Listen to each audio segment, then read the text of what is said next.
কেমন আছেন সবাই? আশা করি ভালো আছেন। আজকে বৃহস্পতিবার 7 আগস্ট 2025 প্রথম আলো নিয়ে হাজির হয়েছে। আমাদের 50 BCS, তারপরে হচ্ছে আপনার ইন্টারন্যাশনাল নিউ আপনার চ্যানেল, এবং হচ্ছে আমাদের বেঙ্গল সোসাইটি ওয়েবসাইটে পরীক্ষা দেওয়া যায় ফ্রিতে উইকলি, এবং পেড কিছু পরীক্ষা আছে, আপনারা সার্ফিং করতে পারবেন আমাদের ওয়েবসাইটে। দেখেন, গুরুত্বপূর্ণ কন্টেন্টগুলো নিয়ে আজকে আলোচনা করি। নির্বাচনমুখী হচ্ছে দলগুলো, যেহেতু নির্বাচনের মোটামুটি একটা ডেট ঘোষণার কাছাকাছি পর্যায়ে চলে গেছে, ফেব্রুয়ারি, বেশি দিনের নাই। এখন রাজনৈতিক দলগুলো হচ্ছে আপনার আপনার বিভিন্নভাবে হচ্ছে প্রতিক্রিয়া দেখাইছে।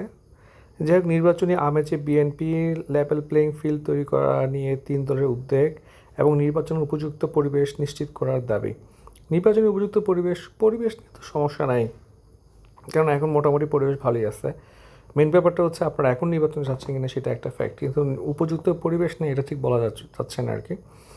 যাই হোক, নির্বাচনের আয়োজন করতে ইসিকে সরকার চিঠি দিয়েছে এবং হচ্ছে ভোটের প্রস্তুতি এগিয়ে নিচ্ছে নির্বাচন কমিশন, এবং হচ্ছে স্বরাষ্ট্র মন্ত্রণালয়ের বৈঠক হয়েছে। সেখানে নির্বাচনের দায়িত্ব থেকে র্যাবকে দূরে রাখার চিন্তা ভাবনা করা হচ্ছে, এখনও সিদ্ধান্ত গ্রহণ করা হয় নাই। আবু সাইদ হত্যা মামলার 30 আসামির বিরুদ্ধে অভিযোগ গঠন করা হয়েছে। দেখেন, যে পাল্টা শুল্ক কার্যকর ভালো অবস্থানে বাংলাদেশ, মূলত হচ্ছে আপনার রাশিয়া থেকে তেল নেওয়ার জন্য আপনার ভারতের উপরে আপনার বাড়তি শুল্ক দেওয়া হয়েছে, 25% এক্সট্রা দেওয়া হয়েছে। তার মধ্যে 25% সম্ভবত আজকে থেকে কার্যকর, আর বাকি 25% 21 দিন পরে কার্যকর হবে। মূলত গত আপনার বাইডেনের আমলে এটি নিয়ে আলোচনা হচ্ছে, কেন আপনার ইন্ডিয়া এত বেশি তেল নিচ্ছে রাশিয়া থেকে। মূলত রাশিয়া ইন্ডিয়াকে চ্যানেল হিসেবে ইউজ করতেছে, আর ইন্ডিয়া এখান থেকে প্রচুর পরিমাণে একটা ফাইন্যান্সিয়াল সাপোর্ট পাচ্ছে। সব মিলে হচ্ছে ইন্ডিয়া আপনার পাত্তা দিচ্ছিল না ইউএস থেকে, কারণ হচ্ছে ইন্ডিয়ার আপনার যে একটা ফিলোসফি ছিল যে আপনার ইন্ডিয়াকে সরাসরি জিজ্ঞেস করা হয়েছে। হ্যাঁ, তখন আপনার পররাষ্ট্রমন্ত্রী ছিল, ইউএসএর পররাষ্ট্রমন্ত্রী ছিল, আমি ঠিক ভুলে গেছি নামটা, খুবই পরিচিত ফেস। যাই হোক, উনি এবং হচ্ছে উনি যখন ইন্ডিয়া ভিজিট করে, তখন ইন্ডিয়ান জয়শঙ্কর তারা একটা জয়েন্ট প্রেস কনফারেন্স করে, সেখানে জিজ্ঞেস করা হয়েছিল ইন্ডিয়ান আপনার এফএমকে যে কেন ইন্ডিয়া এখনও তেল নিচ্ছে রাশিয়া থেকে। তখন ইন্ডিয়ার জয়শঙ্কর বলেন যে ইন্ডিয়া যে তেল নিচ্ছে রাশিয়া থেকে, সেটা ইউরোপ রাশিয়া থেকে যে তেল নিচ্ছে তার মাত্র কয়েক %। সো রাশিয়া থেকে তেল নেওয়া আগে ইউরোপিয়ান ইউনিয়ন বন্ধ করতে হবে, এরপর ইন্ডিয়া বন্ধ করবে। তবে এবার অত কথা বলার সুযোগ পাচ্ছে না ইন্ডিয়া। দেখেন, এক হচ্ছে দেশে 3টে দ্বীপ, নতুন ভূমি এবং নতুন সম্ভাবনা সৃষ্টি হচ্ছে, আমরা একটু পরে একে নিয়ে পড়বো। গঠনতন্ত্র ও আইনের শাসন না থাকলে কেউ নিরাপদ নয়, সমাবেশে বলেছেন তারেক রহমান। তো এটা কিন্তু সত্যি কথা। দেখেন যে আপনার গত 15 বছরে আপনি যত শোষিত হয়েছেন, আপনি যদি এই আপকামিং 15 ইয়ার্সে সেরকম শোষক হয়ে ওঠেন, তাহলে পরের 15 বছরে আপনি আবার শোষিত হবেন। Someone has to break the chain. হ্যাঁ, এখানে ফ্যাক্টর হচ্ছে যে আপনি একটু ভদ্র বিহেভ করা লাগবে, আপনার সংযত করা লাগবে আচরণকে, চাঁদাবাজি এগুলো অফ করা লাগবে। অন্যথা দেখা যাবে যে আপনি এখন হয়তো পাওয়ার পাচ্ছেন, এগুলো করতেছেন, আবার কখনো পাওয়ার হারায় ফেলবেন, আপনার সাথে সেম কাজটা হবে। প্রতারণামূলক ইমেল পাঠানো হচ্ছে সরকারি ইমেলে, সরকারি অনেকগুলো ইমেল বা আপনার ওয়েবসাইট আপনার অলরেডি হ্যাকড, সেই ইমেল বা ওয়েবসাইট দিয়ে আরেক সরকারি যে এক প্রতিষ্ঠানে ইমেল করা হচ্ছে, বা ওটা কিন্তু ডেঞ্জারাস পর্যায়ে চলে গেছে। ইমেল পাইলেই যে ক্লিক করার প্রয়োজন নেই, দেখে শুনে ক্লিক করবেন। আরপি সংশোধন নিয়ে ইসির সভা হচ্ছে আজকে। এছাড়া ঢাকায় বস্তি শিশুদের 98% শিশুদের দেহে হচ্ছে আপনার অতিমাত্রায় সীসা। তো এটার আপনার মেন ইস্যুটা হচ্ছে আপনার শ্বাস গ্রহণের তো অবশ্যই, তবে খাদ্য গ্রহণ এবং ত্বকের ভিতরে মানে হচ্ছে আপনার ফিজিক্যাল কন্ট্যাক্ট, একটা হচ্ছে খাদ্য গ্রহণটা খুব গুরুত্বপূর্ণ। এইটার মাধ্যমে কিন্তু প্রচুর পরিমাণ সীসা আমাদের বডিতে ঢুকতেছে। পরের পেজে দেখি আমরা যে আপনার এখানে তেমন কিছু নেই।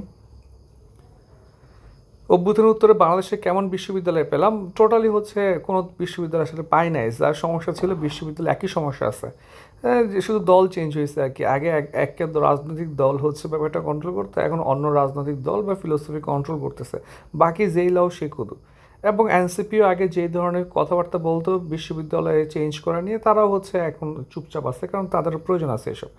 দেখেন কি চেয়েছিলাম, আমরা চেয়েছিলাম দলীয় রাজনীতিমুক্ত গণতান্ত্রিক স্বায়ত্তশাসিত একটি ব্যবস্থা, যেখানে উপাচার্য থেকে শুরু করে সব প্রশাসনিক পদে স্বচ্ছ প্রক্রিয়া ও যোগ্যতার ভিত্তিতে দলীয় আনুগত্য নয় নিয়োগ পাবে।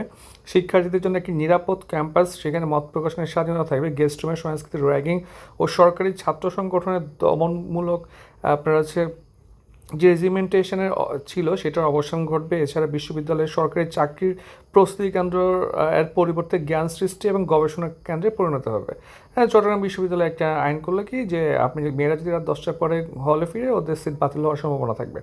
এখন এখানে আবার জেন্ডার ইস্যু নিয়ে আসছে। এখন ক্যাম্পাস যদি ছেলেদের জন্য নিরাপদ হয় তাহলে মেয়েদের জন্য নিরাপদ কেন হবে না?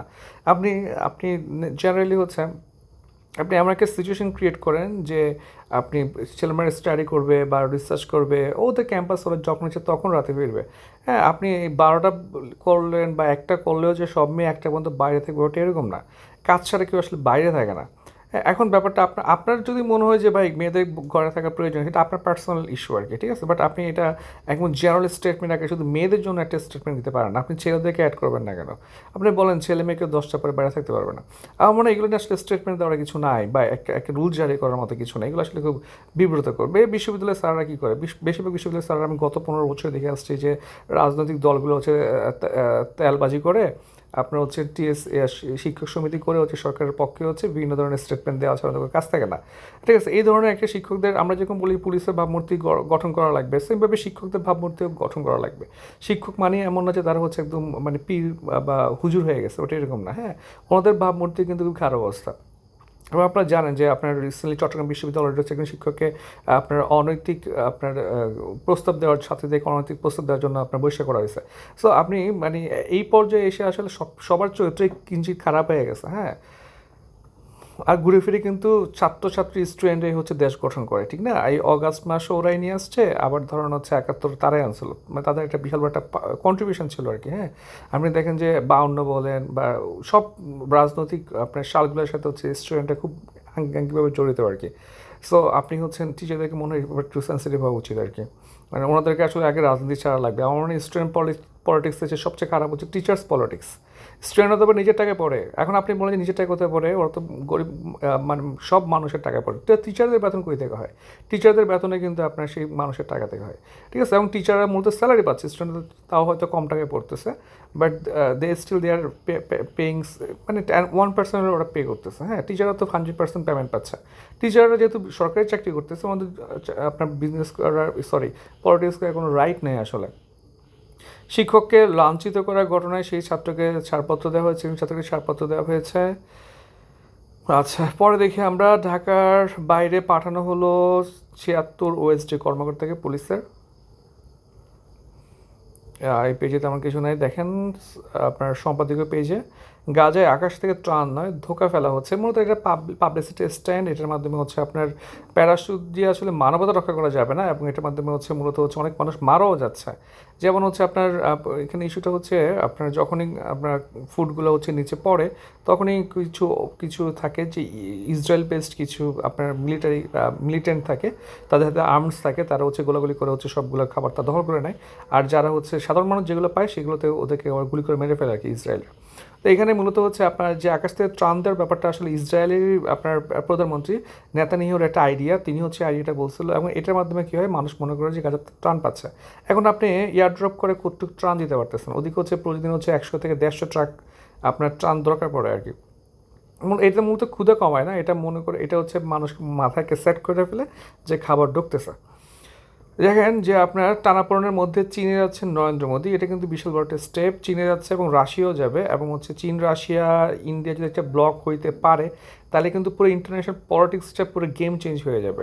হ্যাঁ, এখন ইউএসএ আপনার ট্রাম্প মূলত হচ্ছে বিজনেসম্যান, সে আসলে অত বেশি ধার ধারে না, কারণ তার প্রথমবার হচ্ছে ট্রান্স আটলান্টিক সম্পর্কটা খুবই খারাপ হয়ে পড়ছে। এইবার মোটামুটি একটা বড় ক্যাওস ক্রিয়েট হচ্ছে, দেখা যাক এটা কোন দিকে যায়। হিরোশিমা দিবস বিশ্বে এখনও পারমাণবিক যুগিতে রয়েছে এবং এটা আরও বাড়তেছে দিন দিন। আর হচ্ছে আপনার এখানে তেমন কিছু নাই। অর্থ বাণিজ্য দেখি, চীনে হারানো ব্যবসা পাচ্ছে বাংলাদেশ, এখন এত খুশি হওয়ার কিছু নাই রে ভাই। বাংলাদেশ হচ্ছে যত এক্সপোর্ট করে তার আবার 85 থেকে 90% আবার চলে যায়, এক্সপোর্ট ইনকামের বেশিরভাগই চলে যায়। কেন? র মেটেরিয়াল ইম্পোর্ট করা লাগে বাংলাদেশে। ভিয়েতনাম কিন্তু ডোমেস্টিক র মেটেরিয়াল দিয়ে বিজনেস করে। সো ভিয়েতনাম 100 টাকা কামাইলে ও বাইরে খরচ হয় 10 টাকা, আমি 100 টাকা কামাইলে আমার বাইরে চলে যায় 90 টাকা। সো আলটিমেটলি ভিয়েতনাম কম কামাইলে ভিয়েতনাম দ্রুত ডেভেলপমেন্ট হবে আমাদের চেয়ে। ওকে, পরবর্তী দেখি, দেখেন যে আপনার এক হচ্ছে 3টা দ্বীপ এবং হচ্ছে নতুন নতুন সম্ভাবনা সৃষ্টি হচ্ছে। 3টা দ্বীপ হচ্ছে আপনার সন্দ্বীপ, তারপর হচ্ছে আপনার হচ্ছে জাহিজার চর বা বর্তমানে স্বর্ণদ্বীপ এবং ভাসান চর। তিনটা একত্রিত হচ্ছে, তবে এখনই মানুষ যাওয়া ঠিক না, এটা প্রায় আপনার 20 ইয়ার্সের মতো টাইম লাগবে এখানে আপনার বসতি স্থাপন করার জন্য। দেখেন যে বাংলাদেশের ভূমিরূপ তিন ধরনের, একটা হচ্ছে টার্সিয়ারি হচ্ছে 12%, প্লাস্টিসিনকাল হচ্ছে 8%, এবং হচ্ছে পললভূমি হচ্ছে 80%। গতকাল পরশুদিন ক্লাসে এটা পড়াচ্ছিলাম আর কি। যাই হোক, আমরা পরের পেজে দেখি, আর তেমন কিছু নাই, শুধু লাস্ট পেজ। দেখেন লাস্ট পেজটা খুবই শোকের, দুঃখের। আপনার মা স্ত্রী সহ 7জন স্বজন হারালেন প্রবাসী। আসা মাত্রই হচ্ছে গাড়ি থেকে ভিডিওটা দেখে খুবই খারাপ লাগছে, যে বাচ্চা মেয়েটাকে লাশটা বের করতেছে দেখে আসলে। যাক, পাটুরিয়া লঞ্চঘাটে ভাঙন, জেটি বিলীন, যাত্রীদের ভোগান্তি হচ্ছে। আপনার পদ্মা নদীতে প্রবল স্রোতে হচ্ছে শুরু হয়েছে। এছাড়া ঢাকা সিলেট মহাসড়কে গর্তে আটকে যাচ্ছে গাড়ি, দীর্ঘ যানজটে আপনার ভোগান্তি সরাইলে। খুবই ভয়াবহ একটা ব্যাপার ভাই, পুরো রাস্তার মাঝখানে একটা গর্ত, ভাবা যায় মানে এটা, মানে হাইওয়ে তার এক অবস্থা খারাপ। আর এখন যেটা করে হাইওয়ের রাস্তার মধ্যে হচ্ছে আপনার ইট বসায় দেয়, তাহলে তো স্মুথনেস থাকে না ভাই, গাড়ির সমস্যা, মানুষের সমস্যা, এগুলো খুবই মানে বাংলাদেশের মাঝে মধ্যে খুবই কষ্ট লাগে এসব দেখলে আর কি। থানা থেকে লুট হওয়া অস্ত্র অপরাধীদের হাতে চলে যাচ্ছে। ডেঙ্গুতে শিশুসহ 3 জনের মৃত্যু হয়েছে। এই হচ্ছে আজকের প্রথম আলো। সবাইকে অসংখ্য ধন্যবাদ।